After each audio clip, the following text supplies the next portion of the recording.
danfɛn mun ka fisa ni danfɛn bɛɛ lajɛlen ye. An bɛ Allah subhanahu wa ta'ala deli Ala k'an kunu ka fara Alakira kan sallallahu alaihi wa sallam. Ala ka kira k'an sigiɲɔgɔn ye alijinɛ kɔnɔ, Ala k'a k'an sigiɲɔgɔn ye alijinɛ kɔnɔ. N'an b'a fɛ kira ka k'an sigiɲɔgɔn ye alijinɛ kɔnɔ, an ka tugu a kɔ, an ka seli caya kan. Alakira sallallahu alaihi wa sallam sahaba dɔw k'a ma, a ko Ala deli n ye a kan kɛ i sigiɲɔgɔn ye alijinɛ kɔnɔ. Alakira k'a ma ko seli caya. A'inni ala dhikrika bi kathrati sujud. A ko ne Alakira dɛmɛ yaasa e ka kɛ ne sigiɲɔgɔn ye alijinɛ kɔnɔ, i ka seli caya. N'i b'a fɛ ka kɛ Alakira sigiɲɔgɔn ye alijinɛ kɔnɔ, farida seli kɔfɛ nafila seli caya. I ka seli caya Alakira kan sallallahu alaihi wa sallam. N'o kɛra i bɛ k'a sigiɲɔgɔn ye. An bɛ Ala deli Ala k'an bɛɛ kɛ Alakira sigiɲɔgɔn ye. Kuma in a fɔli ka di dɛ, mais a tɛ taa baara kɔ dɛ, f'i ka tugu a kɔ de. Al-Imam Ibn al-Qayyim rahimahullah a ye kuma dɔ fɔ nin yɔrɔ la. A ko Alakira sallallahu alaihi wa sallam, Ala ye koɲɛ fila de d'a ma. Kelen bɛ diɲɛ kɔnɔ, kelen bɛ lahara kɛnɛ kan. N'i b'a fɛ i ka min lahara ji in na, kumana mun na bɛɛ lajɛlen bɛ kunu, minɔgɔ b'an bɛɛ la, bɛɛ b'i ɲɛsin ji mun ma. N'i b'a fɛ k'o min, k'i ka min Alakira ka sunan na diɲɛ kɔnɔ, n'o kɛra lahara i bɛ min o la. Mais n'i ma min kira ka sunan na diɲɛ kɔnɔ yan, lahara don a nana hadisa kɔnɔ ko mɔgɔ dɔw bɛna k'u bɛna min ji in na, mɛlɛkɛw bɛ bana minnu n'a cɛ. Alakira b'a fɔ n ka mantonw dɔn, mɛlɛkɛw b'a fɔ i t'a dɔn i ye mun daminɛ i kɔfɛ dɛ, u y'i ka diina falen, u y'a yɛlɛma. Alakira b'a fɔ halaki b'u ye, halaki b'u ye. An bɛ Ala deli Ala k'an fara Alakira ka jamakulu kan sallallahu alaihi wa sallam. Ala tanunen kɔfɛ ka seli kira kan sallallahu alaihi wa sallam, an balimaw an ye ɲɔgɔn sɔrɔ an ka walanda kɛnɛ kan, n'o de ye usulul iman fi daw'il kitabi was sunnah. Limaniya jɔsenw i n'a fɔ a nana alikuranɛ kɔnɔ cogo min na, ani kira ka sunna sallallahu alaihi wa sallam. Ka sabu kɛ Alakira sallallahu alaihi wa sallam, Jibril a nana kira ma k'a to sahabaw cɛla. A ko Alakira ma n kibariya alisilamɛya la. Kira ko silamɛya josen 5. O josen 5 in silamɛya yɛrɛ bazelen b'o de kan. N'i ye kelen kari, i ye silamɛya bɛɛ lajɛlen kari. K'i ka seereya ni Ala ye, ka seereya ni Alakira ye sallallahu alaihi wa sallam. O de y'a fɔlɔ ye. A filanan k'i ka seli jɔ. A sabanan i ka jaga di. A naaninan i ka sunkalo sun. A duurunan i ka Ala ka so hiji ni Ala y'a se k'i ye. Nin 5 in de bɛ wele ko silamɛya josen 5. O josen 5 in yɛrɛ de ye alisilamɛya yɛrɛ ye. Ka sabu kɛ an ye nin yɔrɔnin an y'a ta mun de kama, kuma kura dɔw bɛ jamana in kɔnɔ, kuma mun ɲɔgɔnna ma deli ka fɔ abadan depuis Ala ye diɲɛ da fɔ bi, wa tɛ gafe fana kɔnɔ, ko silamɛya josen 5 ani silamɛya yɛrɛ tɛ kelen ye. O kuma kura fana bɔra bi. An ka nin jamana in kɛra kabako jamana ye dɛ. Ko silamɛya josen 5 ko ni silamɛya yɛrɛ tɛ kelen ye. A silamɛya yɛrɛ ye jumɛn ye? Silamɛya yɛrɛ ye jumɛn ye? Mais o bɛɛ la josen 5 in dɔw de bɛ kari ka bɔ a la, mais dɔw bɛ to a kɔnɔ. Seli in karila, jaga karila, sun karila, hiji karila, mais ka seera ni Ala ye o ma kari dɛ. Magama ko la dɛ. A n'an ko josen in k'o tɛ silamɛya dɔ ye, hali Ala kelebanciya tɛ silamɛya dɔ ye. Walima kuma in kɔrɔtɔ ye de, ne ko silamɛya josen 5 k'o tɛ alisilamɛya yɛrɛ ye, mais 4 laban in i y'o kari ka bɔ yen, 1 bɛ yen i y'o to yen, i b'o fana bɔ yen, i tɛ se k'o to yen o. Sisan ni mɔgɔ mun k'aw ma ko misiri, ko pied minnu b'a kɔrɔ ko nin tɛ misiri dɔ ye, an k'a fɔ sisan i ka pied ninnu kari ka bɔ yen, an ka sigi, jɔn bɛ sigi yan? ni me kari ka jone to ya misiri mpiye ya doy wal ma dote akari ka boyke ate karango ni nyana ya abe kari ka sura be kenan ye kuma kuray jamana kono ala ka gili mandama o ko be jibril alayhi salam akola kirama kon kibari al limani ala akika limani ani alay ani ala ka meleko anaka kitabu jiginu anaka chidon ani don laba ani latike ni fara limaniya jose woray anga kuma bodeka ka sabu yake limaniya abe jidi abe nagashi abe jidi ni ala batoy ani ala kosma chamay wa abe nagashi ni barajugu keli no junumula koy me kuma ni yaye kafo ebe ga bara doke barajugu do ala sosodo me itaye kafo oyen no toyla okoro ye ki kal limaniya ba fika chebulu me kuma ni ala sosodo ke ibe nimisa ne ni bara inke de ala ka yafama ibe joro ibe sira awati do beke iba fako ala isangulo intaka day kungolo kade meni mena bara nyman ke la do be nyina ko o limaniya tamasira doye ola limaniya me koro mena korola ala kosma ani nafila bara chama o de beke sababu be kal limaniya injidi odla wala nda inke kunyede angal limaniya bi seka jidi chogomuna limaniya jose woray anga seka bela jele famia lañu ndumene menna lañu nyumene menna no dona dora ambi lafiya meniya don tendoro kal limaniya la kameleke wiye itemena kate meleke yo jonde meleke jumen to foraye o ka bara yimuye ala yimune duma ni o bela jele ndo o bi kal limaniya jidi liyazdadu imana ima ni sura mun tafsir korodo ne bi ka selnay ibe jiado sorala otea bo ni wala nay fana bo chogalna od l'islamiyya wala namu namba di akaka aw munum ba di anga di chogola mo bi se ka famiya chogomuna wala nabe di ka chaya me addi chogo ana di chogo nyuma o de ba la se adama de makosuka wala nu ye fitini mun kala uba famiya me ka chaman di teme ati wala na fati sorola me limane jose woray ameka kala chogomuna ni betla wati o wati ni ala sona mai kalimani abe jidi kuma ne ni kuma kan nume abe ke sababu ye ibadu ngafo afora ko ala ka melekew udana ka bon norodla uti ala soso chewte musoute ubeni chukala kalimani abe jidi ala ka kitabu ujigina mu ne kama to jumende bula ujigin kuye muye ikalimani abe jidi chide wo joni ala ka mo sugandile ondo ni ala uci kata adama de umma mo jello jumene gafsana bela jele ni o do fana ni cido fana do kalimani be jide walli mana jose woro be njogola wa kadhalika ni ala sonama ni ala manshi anga joya jirana islamiya jose nduru fana amena kuma fana kan ni njogoina ni ala sonama ni ala wati janjira ka sabu ke bara yin shi bara de klekalen kote ebse ga doke ni mo warna na fana be doke me ka fonfo nga be dal jelen di dongele wal ma wati kele ay wotsaka ke ebe doke shi bara do ni disarawumna mo wara bina dafa ala kam sobam ola oli mania jo sen worin ambe kalimani ala ka kitabu jiginawi ni ala sonama ne sigi menake o wala na labay o sigi kerengerena ni alqur'ana bay ala e mundi kirana kamantoma kitabumu Allah subhanahu wa ta'ala yireko kale ya jigi ni akadoni de anzalahu bi ilmihi idan qur'ana ni ala kadoni de nayo di ala kirana kamantoma qur'ana yimu anyo madelika jigi wa nyogonte jigi anyo madelika jigi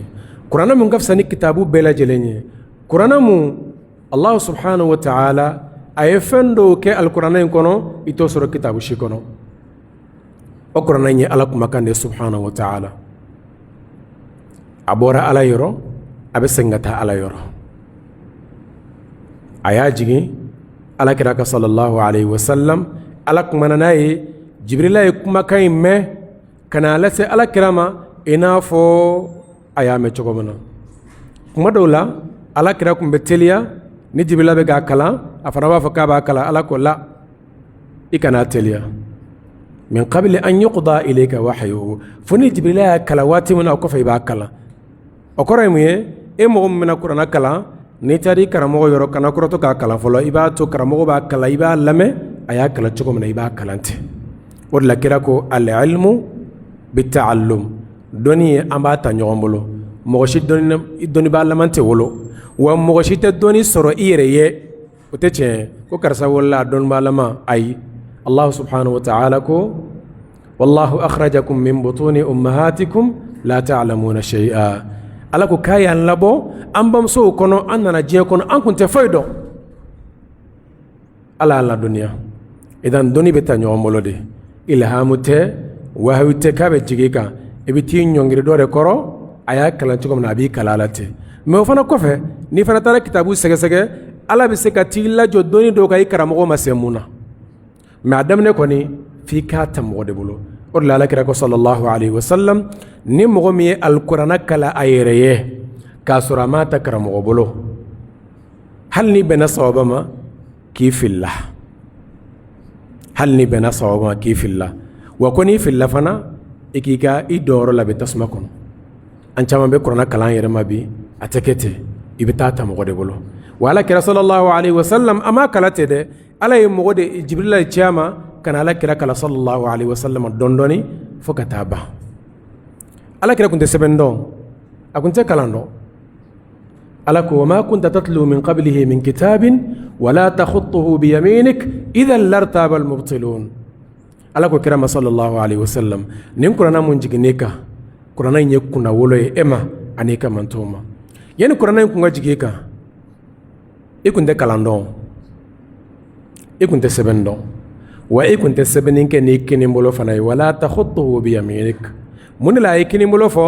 ala ba fe ka jirana ka fo sebenin me ke ni kini mbolo de mo fa chama mbode ke ni ala ya ke ni mo mun desara ibsika ke ni mbolo melakin sebenin me ke ni kini mbolo de ala ko kirama ikunte kalando wa ikunte sebenin ke ni kini mbolo fanay idan lartabal mubtilun nasr la ikum kalando yani qur'ana nga jigika ikum sebenin do galontigilaw kun bena sigaylo b'a fɔ ayre de ni sebe ayre ka sabu ka be kalando ka sabu ka be sebenindo me ala ye qur'ana in jigala kiraka ate sebenindo wa ate kalan fana do fona kalana muna odla ani kafiru che ukun be akoro munu siyo ni ɲɔgɔn cɛ abe mogo de bila ka sebe o tigila mogo b'a sebe hudaybiya la kumana muna ube ka sebe ala kira ko ku ka sebe min muhammadin kulletiri mbora ala kira yoro che ko ifere mine folo de ijo folo on ta do ka fi ala kira ko naun kunya do ka fi ala kira antikele ala kira yo boala min muhammad ibn abdullah abora muhammad yoro no abdullah de ala kira ko ma ku ka ifase ku ala kira ma yala ta ala ka chide ko ne ala ka chide de e ko muna ka mo iwaze kira ko ay ifase sa hera ba ko fe ali ma son ka ifase ala kira ko ku ka irala u ya yoro irala ire terenchala akunta do uya yira la da ko yoro jumendo kelenga ila e terenchala idan nasr ala kira kum be sebenin do nasr akum be kalan fendo o kum ba fo kayire de nanay ma kunte ni shido ma ba fo chogo muna arabu yere dabali be ba anana chogodi idan nin qur'ana yi allah subhanahu wa ta'ala aya kerengere ni fen tay na la sona ma kuma bina boloka ame allah subhanahu wa ta'ala deli ala kambe sawabama doni nafama ala ko noya nana ubela jilen kalimaniya ni ala ka kitabu jigine o ye limaniya josemba do ye ina fo temena bolo cogo min na kumana mun alqur'ana in kɛra kitabu ye mun nana kitabu bɛɛ lajɛlen kɔfɛ a y'a bɛɛ lajɛlen touché ka bɔ yen baara bɛ kɛ n'ale de ye baara tɛ kɛ ni kitabu to ye alqur'ana jiginen kɔfɛ ala y'a wajibiya adamaden ni jinɛ kan u ka limaniya ni qur'ana in ye u ka baara kɛ n'a ye u ka qur'ana in fana kɔlɔsi ala ka kɔlɔsi fana kɔfɛ idan o fɛn ta in a ka kan an bɛɛ lajɛlen ka limaniya n'o ye ka ɲɛsin ala ka kumakan in ma subhanahu wa ta'ala n'o de ye alqur'ana in ye an balimaw nin qur'ana mun b'an bolo nin ye an k'a minɛ an k'a kalan an k'a kɔrɔ dɔn an ka baara kɛ n'a ye wallahi mɔgɔ mɔgɔ ye kuranɛ in minɛ a bɛ kɛ sababu ye k'i kanda a bɛ kɛ sababu ye lahara dɔ k'i kisi k'i don alijinɛ kɔnɔ mais n'i ye kuranɛ in to i kɔfɛ ala b'i to kɔ hali n'a kɛr'i ɲɛna k'a fɔ nafolo de b'i bolo k'i bɛ ɲɛfɛ ayi ni ala y'i to kɔ lahara ta de ko don diɲɛ ta in tɛ diɲɛ ta in tɛ i m'a ye minnu ma sɔn ala ko ma walima minnu ye ala ko bila u ko diɲɛ kɔnɔ u ma sɔn ka baara kɛ n'a ye waati dɔ la ni ko dɔ nana dɔrɔn u bɛ ala ko mɔgɔw nɔfɛ n'o bɔra la dɔrɔn ko bɔn tan t'anw bolo lahara dɔw bɛ mun de fɔ kumana mun na muminu bɛ yɛlɛ siratu sanfɛ siratu ye mun ye o ye pɔn dɔ de ye pɔn in kiri tigɛlen kɔfɛ ni mɛlɛkɛw ye jahanaba sama ka na n'a ye kɛnɛ kan karafe 70,000 de b'a da kɔnɔ karafe kelen o kelen bɛ yen mɛlɛkɛ 70,000 o de bɛ k'a tufa ka na a fana bɛ k'u tufa ka taa f'u bɛ na n'a ye k'a jɔ n'u y'a jɔ kumana mun na ala ɲɛkɔrɔ subhanahu wa ta'ala ala b'a f'u ɲɛna a ye siratu ta k'a da jahanaba sanfɛ o bɛ siratu ta k'a da sanfɛ i n'a fɔ pɔn bɛ baji sanfɛ cogo min na tasuma de b'a duguma mɔgɔ si tɛ alijinɛ sɔrɔ f'i ka tɛmɛ pɔn de sanfɛ wa in minkum illa wariduha kana ala rabbika hatman maqdiya thumma nunajji alladhina taqaw wa nadharu adh-dhalimina fiha jithiya n'o kɛra kumana mun na Allah subhanahu wa ta'ala b'a fɔ bɛɛ lajɛlen ka tɛmɛ a sanfɛ n'i ka baara ye o don i ka baara i ka ala ko kuranɛ in mun kun b'i bolo o de b'i la tɛmɛ ni kuranɛ in kun y'i ma nɔɔrɔ ye diɲɛ kɔnɔ lahara siratu sanfɛ a bɛ k'i ma nɔɔrɔ ye ala kɛra ko siratu in k'a ka misɛn ka tɛmɛ ɲɛsi kan a da ka di ka tɛmɛ lamu kan wa a bɛ glisse fana e yɛrɛ k'i hakili jagabɔ i ka lamu bila lamu min bɛ ka glisse e k'i glisse a sanfɛ walima k'i bolo tɛmɛ a sanfɛ dɔrɔn i k'a filɛ a bɛ kɛ cogo min na o siratu b'o cogo de la a bɛ glisse fana kumana mun na ni bɛɛ bɛ yɛlɛ a sanfɛ munafiku minnu tun bɛ silamɛw nɔfɛ diɲɛ kɔnɔ yeelen mun tun b'u bolo yeelen fitinin u ka pili a bɛ brûler yeelen t'a la tuguni u bɛ mun de fɔ mumini minnu n'u tun b'u lagosi diɲɛ kɔnɔ yan u tun bɛ yɛlɛ bɔna k'u ma ninnu ye karisalakaw de a ye diinɛ gɛlɛya n'aw wulila tawhidi n'aw wulila sunna a y'an tɔɔrɔ lahara don u b'a f'u de ɲɛna unzuruna naqtabis min nurikum a y'an kɔnɔ sa yeelen mun tun b'an bolo an ka yeelen sara an k'an ka tasuma minɛ aw ka tasuma na yasa an ka yeelen sɔrɔ an bɛ tɛmɛ cogo min na a nana hadisa kɔnɔ k'a fɔ siratu in kumana mun na ala b'a fɔ ko mɛlɛkɛw k'a da jahanaba sanfɛ u b'a da sanfɛ dibi de kɔnɔ mɔgɔ si ɲɛ t'a la kɔfɛ a b'a fɔ bɛɛ ka yɛlɛ a sanfɛ ni baara ɲumanw b'i bolo diɲɛ kɔnɔ yan limaniya ɲuman b'i la limaniya in de bɛ mɛnɛ i ɲɛfɛ ka taa yɔrɔ yir'i la i bɛ tɛmɛ a sanfɛ mɛ limaniya tɛ minnu na n'u yɛlɛnna a sanfɛ dɔrɔn u bɛ se cɛmancɛ la u ka limɛri bɛ faga u b'a fɔ muminiw ma minnu tun bɛ ala ko la diɲɛ kɔnɔ minnu tun bɛ alikuranɛ ko la diɲɛ kɔnɔ minnu tun bɛ kira ka sunna ko la diɲɛ kɔnɔ u b'a f'u ɲɛna a y'an kɔnɔ an bɛ don min na aw ka nɔɔrɔ la qila irji'u wara'akum faltamisu nura a bɛ f'u ɲɛna a ye segin ka taa diɲɛ kɔnɔ aw ka taa nɔɔrɔ ɲini idan nɔɔrɔ bɛ ɲini diɲɛ kɔnɔ yan de o nɔɔrɔ mun n'i b'a ɲini nɔɔrɔ si tɛ yen n'o ka fisa ni alikuranɛ in ye ala ye kuranɛ in wele ko nɔɔrɔ n'i b'a fɛ i ka siratu ka nɔɔrɔ lahara don kuranɛ in kalan i ka tugu kuranɛ in na a yi yamaruya fɛn mun na i k'o kɛ a yi bali fɛn mun na i k'o to yen wallahi lahara don ala bɛ nɔɔrɔ k'i ye wa nɔɔrɔ in bɛ k'i ye diɲɛ kɔnɔ yan i ɲɛda bɛ nɔɔrɔ i dusukun bɛ nɔɔrɔ i ka fɛn bɛɛ lajɛlen bɛ nɔɔrɔ wa hali i satɔ i bɛ nɔɔrɔ i bɛ wuli kaburu kɔnɔ i ni nɔɔrɔ wa siratu sanfɛ fana o nɔɔrɔ in de bɛ bila i ɲɛ k'i tigɛ wa maa si tɛ don alijinɛ kɔnɔ f'i ka siratu tigɛ n'a sɔrɔ i tun ye kuranɛ dun kɛ i bɛ baara kɛ n'a ye a y'i bali fɛn mun na i b'o to yen a y'i yamaruya fɛn mun na i b'o kɛ ala kɛra ko k'o tigilamɔgɔw bɛ tɛmɛ i n'a fɔ san yɛgɛru san pɛrɛn bɛ tɛmɛ cogo min na olu bɛ tɛmɛ o cogo la ala k'an teliya ka tɛmɛ o kan ala k'an teliya ka tɛmɛ o kan hali n'a sɔrɔ maa tɛ teliya ka tɛmɛ o kan mɛ an bɛ ala deli a la dɔw fana bɛ tɛmɛ i n'a fɔ fiɲɛ ni fiɲɛ cira dɔw bɛ tɛmɛ i n'a fɔ so boli cogo dɔw fana bɛ tɛmɛ i n'a fɔ kamalenkɔrɔ bɛ boli cogo min na dɔw fana bɛ taama sanfɛ dɔw yɛrɛ fana bɛ ŋunuma baaraw bɛ ɲɔgɔn ye cogo min na an bɛ tɛmɛ ɲɔgɔn ye o cogo de la kira ko dɔw fana bɛ ŋunuma sanfɛ mais Allah subhanahu wa ta'ala de Ala k'an kisi mais n'i b'a fɛ ka tɛmɛ i ka kuranɛ in minɛ ka baara kɛ n'a ye n'o kɛra i bɛ teliya وقال الرسول يا ربي إن قوم اتخذوا هذا القرآن مهجورا ala kira b'a fɔ ala ɲɛna ne ka mɔgɔw ye nin kuranɛ in minɛ k'a fili kɔfɛ inna qawmi ittakhadhu hadha alqur'ana mahjura mɔgɔ ye kuranɛ in minɛ ala bɛ barika don i la ala bɛ barika don i ka sɔrɔ ta la bɛ barika don i ka denbaya la bɛ barika don i ka du la a bɛ barika don i ka fɛn bɛɛ lajɛlen na hali ni yɛrɛ ma kalan alkuranɛ kalanbagaw olu dɛmɛ i seko damajira k'a la hali i kɔrɔlen kɔfɛ si janfara i jija i ye fitinin mun kalan i k'o kalan ka caya mɔgɔ minnu b'a kalan i k'olu dɛmɛ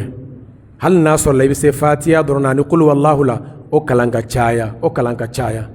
harfu kelen o kelen i b'a sɔrɔ baraji tan b'i la o kalan k'o caya ala y'i seko damajira k'o de wa n'i sera ka alikuranɛ durusibagaw dɛmɛ olu dɛmɛ aliyetimɛ dɔ filɛ se t'a bangebaaw ye a bɛ kuranɛ durusi la a ka kuranɛ durusi san sara ye n'a cayara 60,000 70,000 o bɛ kuranɛ o kuranɛ kalan a bɛ harfu o harfu kalan n'a b'a baraji sɔrɔ ala b'o ɲɔgɔnna sɛbɛn ye yala e bɛna baara sɔrɔ diɲɛ kɔnɔ mun baraji ka bon nin ye wa fo k'i sa i t'o sɔrɔ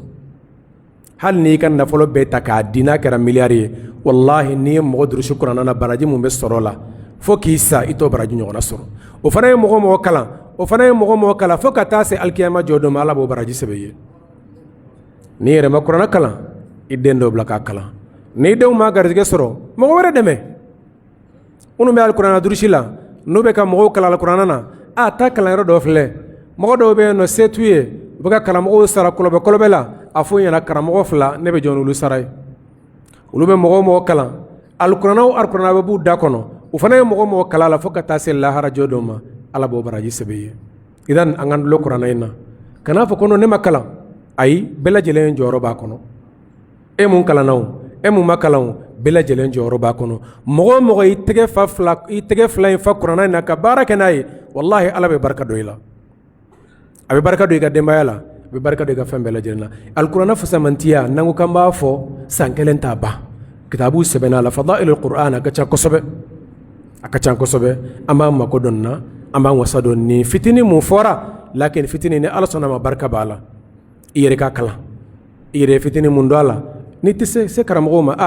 ne b'a fɛ ka nin sɔra in kalan u b'i dege a la dɔɔni maloya t'a la n'i ma se o la mɔgɔ wɛrɛ dɛmɛ mun bɛ se k'a kɛ alikuranɛ durusilaw dɛmɛ kalanyɔrɔw jɔ kuranɛ durusi kama i ka mɔgɔw bila u ka kuranɛ durusi wallahi a baraji ka ca kosɛbɛ hadisa caman nana minnu b'a yira k'a fɔ ni mɔgɔ mun n'i y'i den bila alikuranɛ durusi la a bangebaa 2 mɔgɔ fɔlɔ min bɛ nafa sɔrɔ la o y'olu ye ani mɔgɔ caman a ka du kɔnɔ hali n'a sɔrɔ hadisa ninnu kuma b'a dɔw la lakin dɔnnibagaw kɔni n'u farala ɲɔgɔn kan o b'a yira k'a fɔ lasili bɛ hadisa ninnu na bangebaa 2 ka sabu kɛ den ka baara ye bangebaaw ka baara de e y'i den don alikuranɛ durusi la a ye fɛn o fɛn kɛ o baara in kɔnɔ ala b'o baraji sɛbɛn ye e n'i ka nafolo ani bolofɛn ani ka dɔnni a bɛɛ lajɛlen y'i fa de ta ye a bɛɛ lajɛlen y'i ba de ta ye sahaba dɔ nana alakira ma k'ale fa bɛ k'a ka nafolo t'a la alakira k'a ma anta wa maaluka li abika e n'i ka nafolo bɛ y'i fa ta ye a m'a ta wa mais fa fana kana ta k'a tiɲɛ sariya y'o de fɔ fa kana kɛ tiɲɛnikɛla ye e mago bɛ mun na i den ka nafolo la a fa ɲɛna dɔrɔn a bɛ n'a d'i ma wa e fana kana bakiluya dɛ e n'i ka nafolo in bɛɛ y'i fa ta de ye o e n'i ka nafolo in a bɛɛ y'i fa ta de o de la nin yɔrɔ in na dɔnnibagaw bɛ masala caman de gulon nin masala fitinin nin yɔrɔnin na e n'i ka nafolo bɛɛ y'i fa ta ye o ye masala dɔ fɔ nin yɔrɔ la an bɛ masala kelen fɔ dɔrɔn an bɛ tɛmɛ o de ye sisan e n'i furumuso ani fa walima i ba a bɛ ɲɔgɔn kan yɔrɔ kelen e k'i muso ma nin kɛ i fa fana k'a ka nin kɛ a bɛ jɔn ta de kɛ a bɛ jɔn fɔlɔ ta kɛ a bɛ cɛ de ta kɛ k'a da mun de kan cɛ bɛ jɔn ka mara kɔnɔ abe fata de ke te ceta ke de meni an suna denmisɛnninw ɲininka no kono k'a cɛ de ka fata la a b'a fata de ke den in bɛ fa ka mara de kɔnɔ mais tellement que anw yɛrɛ ladamu t'anw yɛrɛ bolo ni nin fɔra dɔrɔn an bɛ se k'a fɔ non k'a b'a cɛ ta de kɛ k'a tɛ fa ka mara kɔnɔ fa de b'e la den bɛ jɔn ka mara kɔnɔ den bɛ jɔn ka mara kɔnɔ so bɛ fa ta de kɛ ni masala mun gulɔ la misaliya mun fɔra la ka ca kosɛbɛ n delila ka dariso dɔ lamɛn kole yakuba ala ka hinɛ la a bɛ ka aya dɔ tafsiri wallahi n'i y'a lamɛn heure kelen aya kelen tafsiri i b'a dɔn k'a fɔ anw minnu bɛ kuma la bi an ma don kalan na yɛrɛ fɔlɔ jango an ka kalan wallahi inna allaha ya'muru bil adli wal ihsani wa ita'i dhil qurba ni aya in tafsiri a ye kuma dɔw fɔ e yɛrɛ b'i sigi ka miiri yala anw ni ninnu ye kalan kelen de kɛ wa an ye kalan kelen de kɛ mais barika de b'olu ta la barika t'anw ta la k'a sabu kɛ olu ma sɔn k'u yɛrɛ bila fatuwa ni mɔgɔ darisu di la fɔlɔ fo kumana mun na u y'a dɔn k'a fɔ sabatira mais anw bi ye kitabu kelen kalan dɔrɔn i jɔn fana k'an sigi misiri la dɔrɔn kamera ka dan fana ka dɔrɔn an bɛɛ kɛra videomanu ye o tɛ yan k'a sɔrɔ an ma kalan daminɛ fɔlɔ yɛrɛ wallahi aya in tafsiri la ne yɛrɛ kɔni ma deli ka mɔgɔ mɛn farafin tɛ farajɛ tɛ k'a fɔ a ye aya in tafsiri o cogo la ne ye nafa sɔrɔ a la i n'a fɔ cɛkɔrɔba in kole yakuba a fatura ala ka hinɛ la ani silamɛ fure bɛɛ lajɛlen o ni layi mɔrɔ dukurenin dɔ ye kalan kɛ ɲɔgɔn fɛ waati kelen a ɲininkara nin masala kelen in na mɔgɔ mun e k'i muso ka nin kɛ i fa ko k'a ka nin kɛ k'a bɛ daminɛ jɔn de la a ko ɲininkalikɛla ma ko yala muso bɛ cɛ bɛ jɔn de ka mara kɔnɔ k'a fa k'a b'a daminɛ a fa de la ko mais k'aw sunna denmisɛnninw n'aw ɲininkara sa b'a fɔ k'a b'a daminɛ jɔn de la k'a b'a daminɛ cɛ de la ko cɛ ka hakɛ de ka bɔ o yɔrɔ la fana a ye masala wɛrɛ fɔ ba ni fa den kan ka jɔn de labato ka tɛmɛ a fila kan a ba a ahan bɔn i m'a ye karamɔgɔ ye ɲɔgɔn sɔsɔ a karamɔgɔ ye ɲɔgɔn sɔsɔ an bɛ jɔn ka kuma minɛ sisan nin yɔrɔ in na fɛn fila bɛ yen an m'a faamuya alakira ɲininkala n fa ni n ba n ka ɲumanya kɛ ka taa jɔn de ma a ko jɔn mɛ yamariya ka minɛ la fa de bɛ bila ba ɲɛ a faamuyara yamariya ka minɛ nin kɛ kana nin kɛ fa ka kuma bila ba ɲɛ mɛ ɲumanya kɛli la dogo la ba bɛ bila fa ɲɛ bɔn i b'a dɔn muskila ye mun ye an bɛ kalan kɛ mɛ an tɛ an hakili bila kalan in nɔfɛ hadisa in kɔnɔ a ko de ko n ka ɲumanya kɛ ka taa jɔn de ma ɲumanya babu kɔnɔ ba bɛ bila ɲɛfɛ hali ni fa ko k'i kana d'a ma i b'i dogo k'a d'a ma mɛ yamariya ka mina nin kɛ kana nin kɛ fa ka kuma bɛ bila ba ɲɛ wa nin kuma in n y'a mɛn cɛkɔrɔba in de da kole yakuba a ka vocal dɔ bɛ yen n y'a mɛn o de kɔnɔ kɔfɛ n seginna ka taa tafsiritigiw ma fana taara nin kumakan kelen de sɔrɔ yen mɛ i b'a sɔrɔ tafsiri kitabu an y'a kalan ka tɛmɛ mɛ hakili m'a ye mɛ ala y'olu dusukun nɔrɔ ni kuranna in ye ka tila k'u kumakan fana nɔrɔ mɛ anw bɛ kuranna in kalan an kalankan ka di ten mɛ i b'a sɔrɔ allahu musta'an dusukun tɛ ten o de la kira ye mɔgɔ dɔw misaliya fɔ an kana ye olu cɛ la ko diɲɛ laban bɛ se mɔgɔ dɔw bɛ yen u bɛ kuranna kalan u kalankan ka di mɛ k'a tɛ tɛmɛ u gɔnɔ kan yan o kɔrɔ ye ko limaniya t'a nɔfɛ n kan ka di dɔrɔn a n bɛ to ka n yɛrɛ lakasi mihrabu kɔnɔ mɔgɔ fɛ karisa kan ka di dɛ karisa kɔni masha Allah tabarakallah a k'a sɔrɔ limaniya bɛ dɛ n'o tɛ i kalanna fu i kasira fu i ye kuranna durusi fu ala kana n ka baara ko ye idan a fɔlɔfɔlɔ an ka siran dusukun na k'a fɔ kuranna in Allah subhanahu wa ta'ala a ye welekan mun bila a kɔnɔ o welekan ye ka taa adamaden ni jinɛ ma adamaden bɛɛ lajɛlen b'a kɔnɔ jinɛ bɛɛ lajɛlen b'a kɔnɔ wa sariya mun b'a kɔnɔ adamaden ni jinɛ bɛɛ lajɛlen de don adamaden si tɛ bɔ a kɔnɔ wa jinɛ fana si tɛ bɔ a kɔnɔ a sariya in an bɛɛ lajɛlen de b'a kɔnɔ ka sabu kɛ mɔgɔ dɔw bɛ yen minnu ko k'olu sera yaqinu la o de ye k'olu ye ala dɔn ka se degɛrɛ dɔ ma ko sariya tɛ boli olu ka tuguni ko sariya ko bɛ boli kunfɛnw de kan minnu tɛ fɛn dɔn depuis i ye kuma in fɔ i kɛra kunfin ye e yɛrɛ kunfinyara de b'o dɔn ne ye dɔnni sɔrɔ cogo o cogo i b'a dɔn ka tɛmɛ ala kan i b'a dɛmɛ ka tɛmɛ kira kan kɔrɔ i fana ye kunfin dɔ ye ko hadamaden maa dɔn k'a fɔ a tɛ fɛn dɔn fo kumana mun na a yɛrɛ ɲagara a yɛrɛ la k'a bɛ fɛn dɔn o kɔrɔ ye k'a tɛ foyi dɔn o de ye jahalul murakabu ye jahalu fila bɛ yen aljahalul basit i tɛ fɛn dɔn i b'a dɔn k'a fɔ i t'a dɔn o ka nɔgɔn mɛ i t'a dɔn k'a fɔ i t'a dɔn fana ka jugu ka tɛmɛ a bɛɛ lajɛlen kan ko misaliya bɛ koyi n'i ye bɔrɔ fa kitabu la k'a bila fali sanfɛ a b'a dɔn k'a fɔ fɛn b'a sanfɛ yan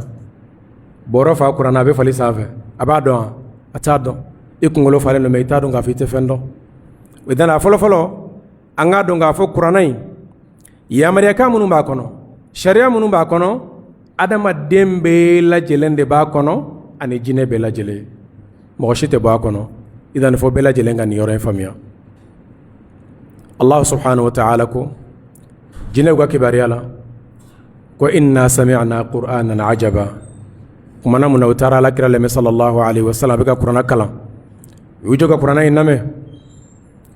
wa idh sarafna ilayka nafaran min al-jinni yastami'una al-qur'ana falamma hadaruhu qalu ansitu falamma qudiya wallaw ila qawmihim munzirin qalu ya qawmana inna sami'na kitaban unzila min ba'di musa u ye kuranna in lamɛn waati mun na u ko ɲɔgɔn ma a y'aw da de an ka nin kalankan in lamɛn u kɛlen k'a lamɛn waati mun na u seginna ka t'u ka mɔgɔw ma u ko an ye kalankan dɔ mɛn mun jiginna nabilahi musa kɔfɛ nin ye kabako kuma ye dɛ jinɛw ye nin kuma in de fɔ k'a sababu kɛ ala kira cira adamaden ni jinɛ bɛɛ lajɛlen ma ala k'an bɛ sababa ma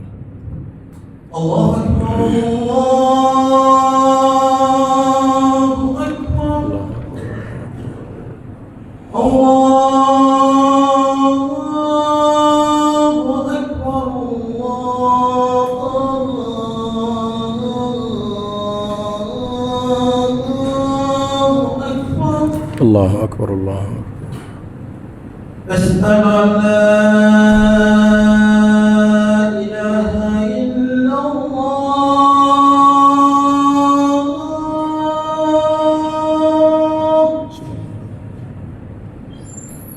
أشهد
اللهم رب هذه الدعوة والصلاة والسلام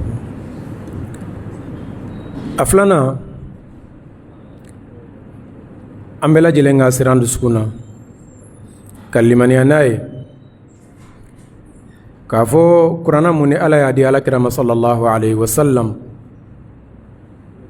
ala kira nalen kɔfɛ o kuranna in a ye kitabu kɔrɔ bɛɛ lajɛlen touché ka bɔ yen. baara tɛ kɛ n'a si ye, baara bɛ kɛ ni alikuranna in de ye. ala ye mun jigi kira ka sallallahu alayhi wa sallam. a tɛ bɛn anw kiramantonw ye an k'a fɔ k'an bɛ baara kɛ ni kitabu wɛrɛ ye mun tɛ alikuranna in ye.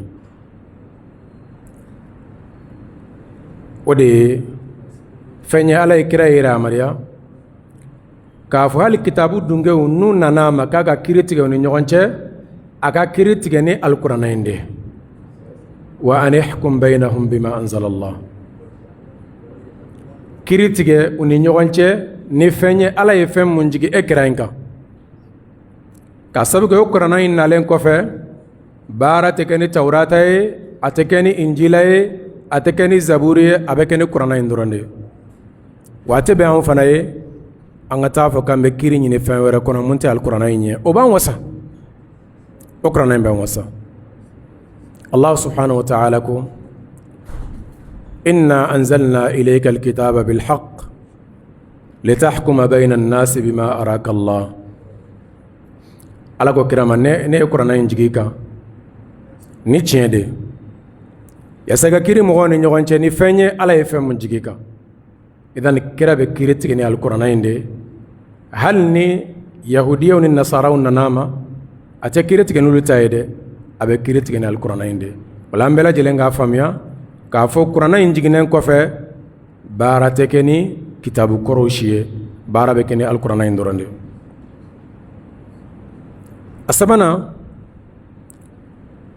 an k'a dɔn sariya mun nana alikuranna in kɔnɔ ala ma gɛlɛya don a la. sariya nɔgɔn don, bɛɛ lajɛlen b'i ta sɔrɔ a kɔnɔ. ni darila nan'i ma alikuranna in bɛ kiiri wɛrɛ d'i ma mun tɛ kiiri fɔlɔ in ye. an ka dɔn k'a fɔ gɛlɛya t'a la. wa ma ja'ala alaykum fi ddini min haraj millata abikum ibrahim. gɛlɛya foyi tɛ diina in kɔnɔ. wa alikuranna in nana kiiri o kiiri ye ala y'a dɔn k'a fɔ an bɛ se ka baara kɛ n'a ye, o de la ala y'a jigin an kan. mɛ n'an ma se ka baara kɛ ni mun ye waati mun na, ala b'o wuli ka bɔ an kan, a bɛna nɔgɔya ye. o de la Allah subhanahu wa ta'ala ko ma nansakh min ayatin aw nunsiha na'ti bi khayrin minha aw mithliha. o la an bɛɛ lajɛlen k'a dɔn k'a fɔ kuranna in nalen kɔfɛ baara tɛ kɛ ni kitabu kɔrɔ ninnu si ye, baara bɛ kɛ ni kuranna in dɔrɔn de. a naanina an k'a dɔn k'a fɔ ni kuranna in filɛ ni ala y'a di kira n'a ka mantonw ma, ale de ye kitabu kelen mun ala ye garanti ta ye k'a b'a kɔlɔsi. kitabu minnu jiginna ka bɔ sanfɛ a ka ca, mɛ ala ye minnu tɔgɔ fɔ an ɲɛna wala ala tɛmɛnen dara mun k'an y'olu fɔ. mɛ kitabu ninnu bɛɛ lajɛlen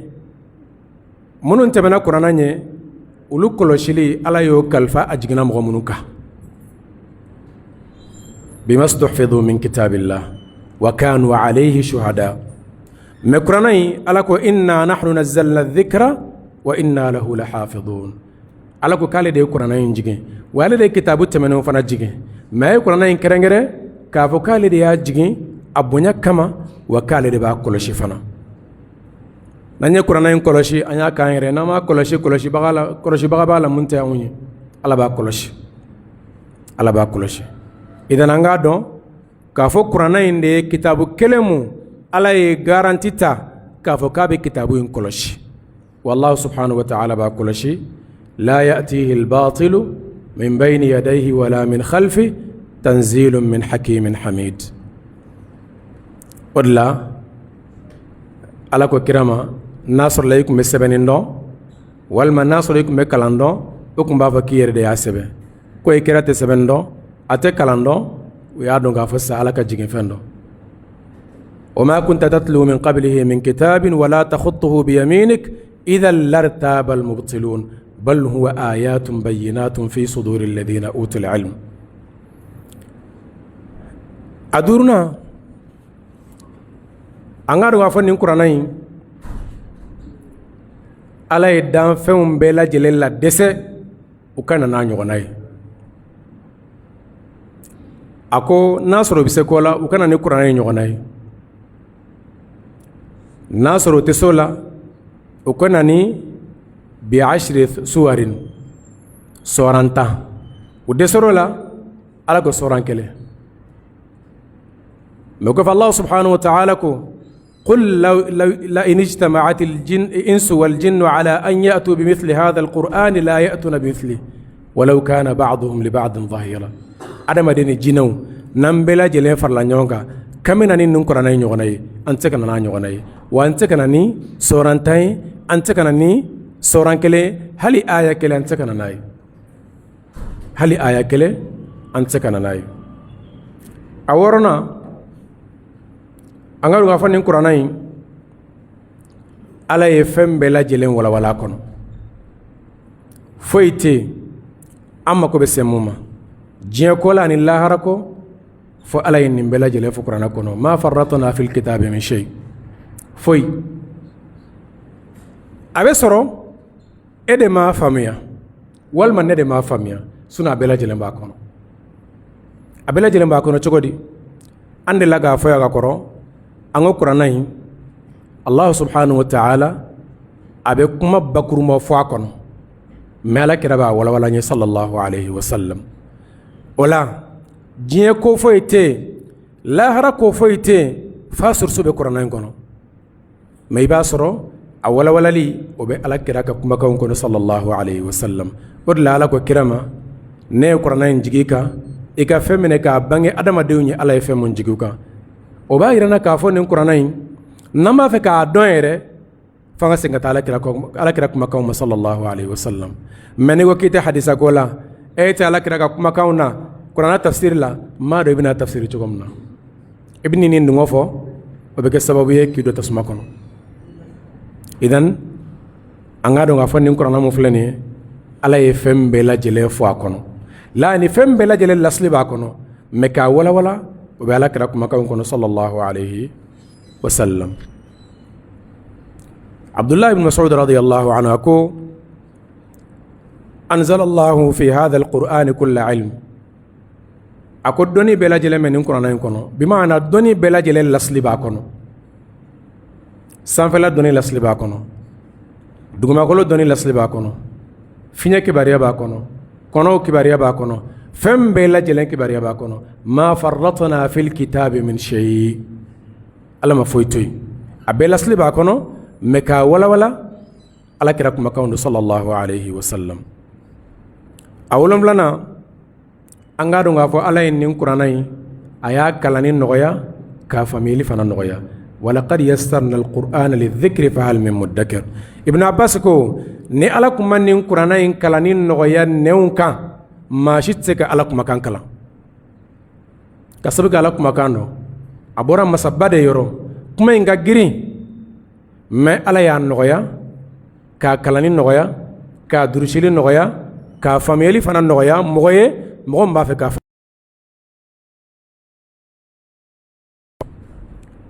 أشيغنا أنغادو غافو كتابو منتبنا دوني مumbu kono sharia mumbu kono ala yin bella jelen faranjonga nin qur'ana bayin kono tawrata injila zabur suhuf ibrahim wa musa doni mumba kono ala yin bella jelen faranjonga ka ke alqur'ana kono wa sharia munum ba kono sharia nu fana bella lislime nin qur'ana bayin kono ala qur'ana mun dikirana ka mantuma akonontona angano afo nin qur'ana yi cide munun temena manto munun temena o bela jelenga kibariya be qur'ana en kono bela jelenga kibariya ba kono alama foy toy aw mako be sefenu ma faka bela jelen banga qur'ana en kono wa kullan naqussu alayka min anba'ir rusul ma nuthabbitu bihi fuadak aya wa kana Allah subhanahu wa ta'ala ko ذلك من أنباء القرى نقصها عليك منها ذلك من أنباء القرى نقصه عليك منها قائم وحصيد من تومن انتمنا هل كدغو كباريا على ان بلا جلن فانا القران كنو كذلك نقص عليك من أنباء ما قد سبق وقد آتيناك من لدنا ذكرا من تنتمنو ani cidenw ani fɛn mun tɛmɛnaw ni ɲɔgɔn cɛ ala ye nin bɛɛ lajɛlen fɔ nin kuranaba in kɔnɔ kira n'a ka mantonw yala an ka tagasi a tanna a n'a laban nin kuranna in de ye kitabu laban ye mun jiginna ka bɔ Allahu subhanahu wa ta'ala yɔrɔ wa ale de kɛra kitabu bɛɛ lajɛlen dafabaga ye a bɛ seereya kitabu tɛmɛnenw bɛɛ lajɛlen kan idan nin fɛn ta in ala ye nin bɛɛ lajɛlen kɛ nin kuranaba in ye ka kira bonya n'a ye ka kira mantonw fana bonya n'a ye idan ala y'an bonya an fana kan k'an yɛrɛ bonya ni alikuranna in ye an y'a fɔ ka kɔrɔ an bɛ segin a kan ni ala ye kuranna in dɔnni di mɔgɔ min ma k'a kalancogo ɲuman nɔgɔya i ye i k'a durusi ala ye hɛrɛ k'i ye dɛ ala ka dɔnni o de b'e bolo ala ko anzalahu bi ilmihi o la kan'i yɛrɛ dɔgɔya kana jɔ fɛn na ala ye fɛn mun d'i ma ka sabu kɛ ala ye fɛn mun d'i ma o ka fisa ni fɛn bɛɛ lajɛlen ye ala y'o de di alakira ma sallallahu alaihi wasallam ni alakira tɛ balolen kuranatigi minnu bɛ dugukolo sanfɛ u bɛ kira pilasi la sallallahu alaihi wasallam an bɛ ala deli ala k'an kɛ kuranna dunkew ye an bɛ ala deli nafa min bɛ kuranna in ala k'o nɔgɔya an ye a kalancogo ɲuman ala k'o nɔgɔya an ye ka tila ka baara kɛ n'a ye ala k'o nɔgɔya an bɛɛ lajɛlen ye ربنا تقبل منا إنك أنت السميع العليم وتب علينا إنك أنت التواب الرحيم ربنا ظلمنا أنفسنا وإن لم تغفر لنا وترحمنا لنكونن من الخاسرين اللهم صل على محمد وعلى آل محمد كما صليت على إبراهيم وعلى آل إبراهيم إنك حميد مجيد اللهم بارك على محمد وعلى آل محمد كما باركت على إبراهيم وعلى آل إبراهيم في العالمين إنك حميد مجيد سبحان ربك رب العزة عما يصفون وسلام على المرسلين والحمد لله رب العالمين ala kan be do kunna ta ni ala sonama amena do limaniya jo sewere kono no de kalimaniya ni ala ka cidewnye ala ko wati jirana assalamu alaikum wa rahmatullahi wa barakatuh